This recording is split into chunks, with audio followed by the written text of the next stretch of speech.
네, 안녕하세요. 청도사의 아린입니다. 중국에 계신 한국분들 중에 그 자영업을 하시는 분들 아마 대부분이 음식점을 하고 계실 것 같은데요. 저도 한 8, 9년 전이죠. 처음 이제 중국 왔을 때 그때는 저도 음식점을 한번 해볼까 그런 생각으로 이것저것 막 알아보고 가게도 알아보고 막 그랬던 기억이 있습니다. 근데 아무튼 뭐 결론은 그때는 안 하고 다시 한국으로 돌아갔었는데, 그때 왜 제가 음식점을 오픈하지 않고 지금도 뭐 안 하고 있는지 그 이유에 대해서 간단하게 한번 말씀을 드리겠습니다. 처음에 이제 중국에 왔을 때 그 당시에 뭐 막연하게 그런 얘기들이 많았거든요. 중국은 싸다. 인건비도 싸고 식자료도 싸고 월세도 싸고 다 싼데 음식은 비싸게 팔 수 있다. 그런 막연한 그런 얘기를 막 여기저기서 많이 들었어요. 그래서 그런 생각으로 중국에 와서 뭐 잘 되는 가게들, 한국 가게들 막 가보고 여기저기 뭐 가게도 알아보고 막 그랬었는데, 생각보다 제가 그 당시 한국에서 음식점을 이제 하고 있었으니까 그렇게 비교해 봤을 때 뭐 그렇게 좋은 조건이 아니다 막 그런 생각이 들었었거든요. 근데 첫 번째로 인건비가 있는데요. 인건비가 1인당 인건비는 굉장히 쌉니다. 지금도 그렇고 그 당시도 그렇고 뭐 한 명 월급이 100만 원이 안 했고, 그 당시에는 제 기억에 1인당 한 3, 4천 원, 뭐 한 5, 60만 원, 6, 70만 원 뭐 그 정도였던 것 같거든요. 근데 문제는 뭐냐면, 예를 들어서 한국 같은 경우는 뭐 홀에 두세 명 있으면 그 홀 보는 사람들이 뭐 서빙도 하고 주문도 받고 뭐 음식 먹고 나가면 치우기도 하고 또 뭐 서비스 뭐 그냥 대단한 서비스는 아니지만 손님들한테 간단한 서비스도 제공하고 뭐 이러잖아요. 근데 중국 같은 경우는 홀 같은 경우도 물건이 아니라 음식을 나르는 직원 따로, 치우는 직원 따로, 뭐 서빙하는 직원 따로, 그 다음에 주문받는 직원 따로 뭐 이런 식으로 하고, 뭐 좀 큰 데 같은 경우는 문 열어주고 손님 받고 안내하는 직원 따로 뭐 이렇게 다 이렇게 세분화가 돼야 돼요. 직원 하나가 이것저것 다 하지가 않아요.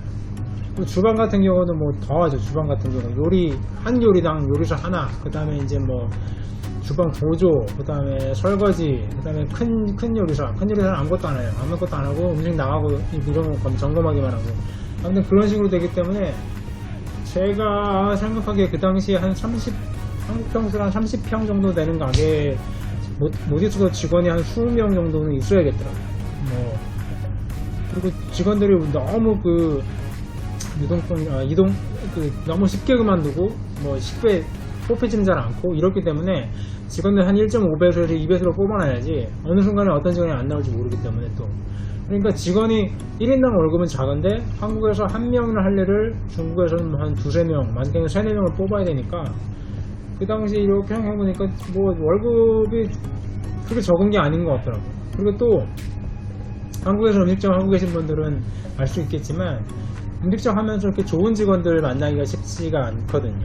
왜냐면 음식점을 뭐 자기 평생 직장이다, 뭐 자기 꿈의 직장이다 이렇게 생각하는 사람이 없잖아요. 대부분 좀 일시적으로 잠깐 이거 하다가 다른 일을 하기 위해서 일하는 사람이거나 아니면 좀 나이 많거나 뭐 그런 분들이 주로 이제 일하러 오시고, 조금 일을 좀 한다 싶어서 쓰고 싶으면 걔는 이제 원래 자기 일 하러 간다고 그만두고 뭐 이런 경우가 많거든요.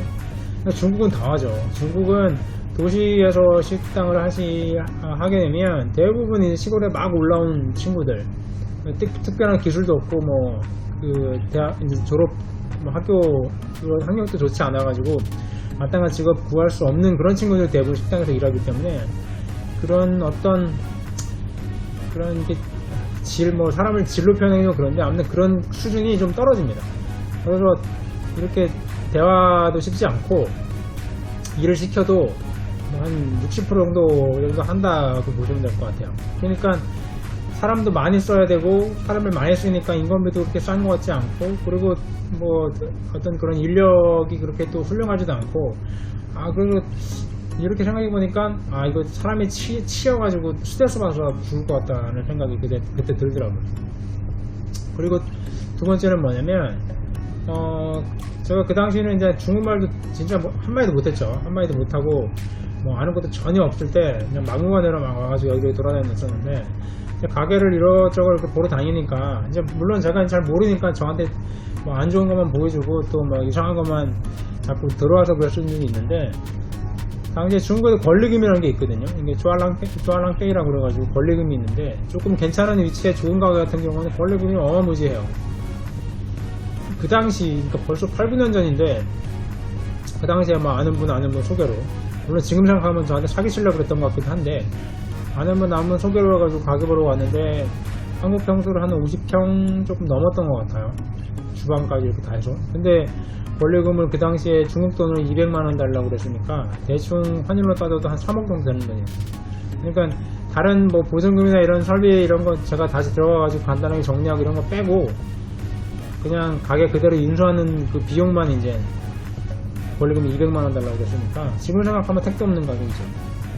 그렇게 아무튼 그런 것도 있고, 그리고 조금 제가 스스로 부동산을 통해 가지고 가게 보러 다니고 이렇게 해서 본 가게들도 중국 그 당시 보증금을 안 내는 대신에 월세를 1년치를 내거나 혹은 단년치를 내거나 이런 경우가 많았거든요. 그렇게 했을 때 1년치 월세가 보통 좀 괜찮다, 마음에 든다 이런 가게들이 그 당시 한 40만원에서 50만원 정도 했어요. 평수가 한 25평에 30평 내외 20평 정도 되는 가게들이.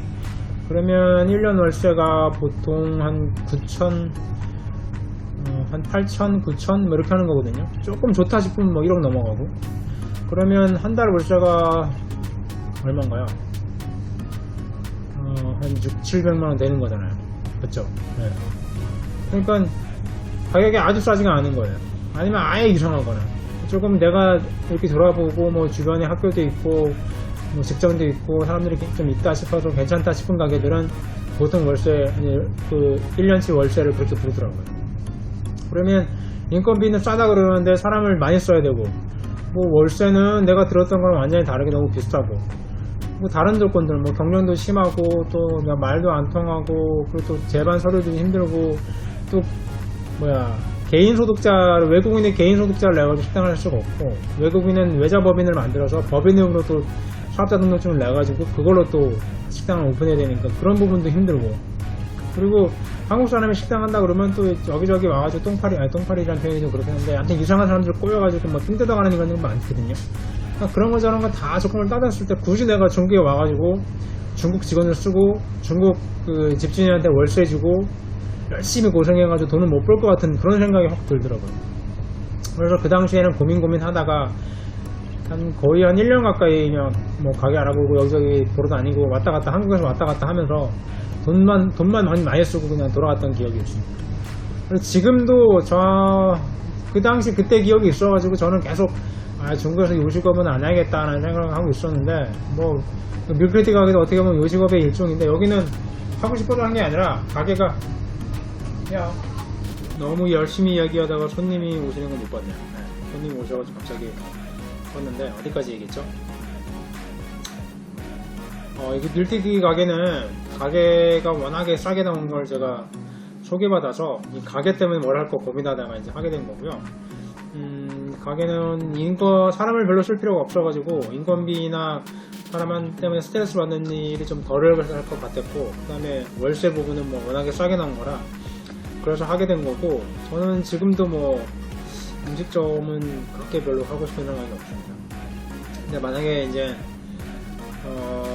하신다 그러면, 만약에 저같이 이렇게 한중 커플이신 분들은 남자분이 요리를 하시고 주방을 볼 수 있고 여자분이 홀을 도울 수 있는 뭐 그런 구조 같은 경우는 좀 바람직하고 제일 좋지 않을까 싶어요. 왜냐면 한국분이 아무래도 주방에 계시면 주방을 깨끗하게 운영할 수가 있죠.